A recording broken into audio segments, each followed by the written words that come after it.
আপনারা শুনছেন রাত ৩০টার সংবাদ। খবর পড়ছি আমি কেদারমার ভাতা কেরামত আলী সর্দার। খবরটি একসঙ্গে প্রচারিত হচ্ছে বাংলাদেশের বেতার ও সরাসরি ফুলজারমার কবরস্থান থেকে। শুরুতেই সংবাদের শিরোনাম। পটুয়াখালীর জলছি গ্রামে নাইতে যাইয়া চারিতে ডুবে এক রানী মাতারি নিহত। গরমের তীব্রতায় প্রধান উপদেষ্টার কাছে নতুন কম্বলের দাবি জানালো পদ্মা নদীর মা ইলিশেরা। জালকাঠিতে কুদ্দুসের খামারের পাতিহাঁসকে আই লাভ ইউ বলায় মেরি কুত্তার বিরুদ্ধে সদর হাসপাতালে মামলা। এদিকে আন্ধারাইতে পটুয়াখালীর চরে গাইগরু ও দামরাগরুর মধ্যে এক বিশাল ফুটবল খেলার আয়োজন। আগামীকাল সূর্য উঠলে আর ডুবলে আর উঠবে না বলে জানিয়েছে আবহাওয়া অধিদপ্তর। এতক্ষণ শুনছিলেন শিরোনাম, এবারে বিস্তারিত। গতকাল পটুয়াখালীর জলসা গ্রামে নাইতে যাইয়া পা পিছলে চারির মধ্যে পড়ে যায় ৯৫ বছর বয়সী এক সুন্দরী রমণী। আশপাশে অনেক মানুষজন থাকায় কোনো রকমের বাঁচার চেষ্টা না করেই পাছা ডুবে তাৎক্ষণিক মারা যান তিনি। জানা যায় মৃত্যুকালে তার নাম ছিল হালিমা। ঘটনাস্থলে উপস্থিত হয়ে অঝোর কান্নায় ভেঙে পড়লেন তার ৬ নম্বর তালাকপ্রাপ্ত স্বামী আব্দুল হালিম।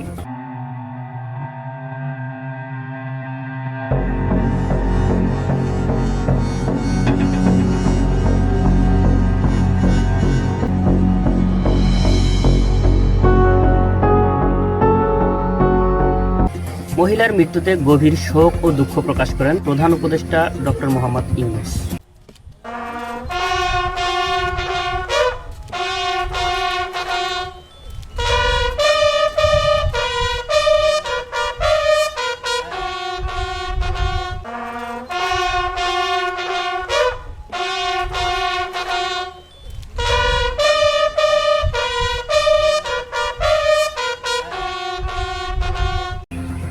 গরমের তীব্রতা সহ্য করতে না পেরে প্রধান উপদেষ্টার কাছে নতুন কম্বলের দাবি জানায় পদ্মা নদীর এক ঝাঁক মা ইলিশ।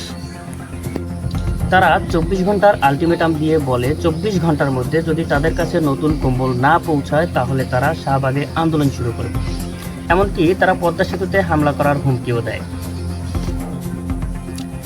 জালকাঠিতে কুদ্দুসের খামারের পাতিহাঁসকে আই লাভ ইউ বলায় কুদ্দুস মিয়া তার হাঁসকে নিয়ে সরাসরি চলে আসেন জালকাঠি সদর হাসপাতাল এবং ওই নেড়ি কুত্তার বিরুদ্ধে ইফটিজিং মামলা দায়ের করেন। এমত অবস্থায় হাসপাতাল কর্তৃপক্ষ তাকে দ্রুত ন্যায় বিচারের আশ্বাস দেন। এবারে খেলার খবর।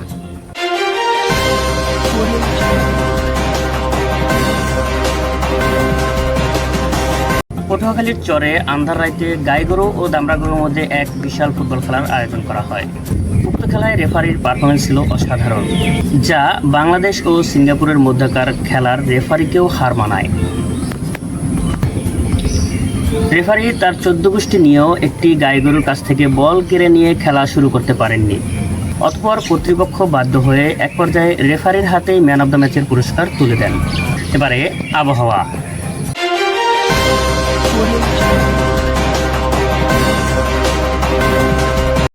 আগামীকাল সূর্য উঠলে আর ডুবলে আর উঠবে না বলে জানায় আবহাওয়া অধিদপ্তর।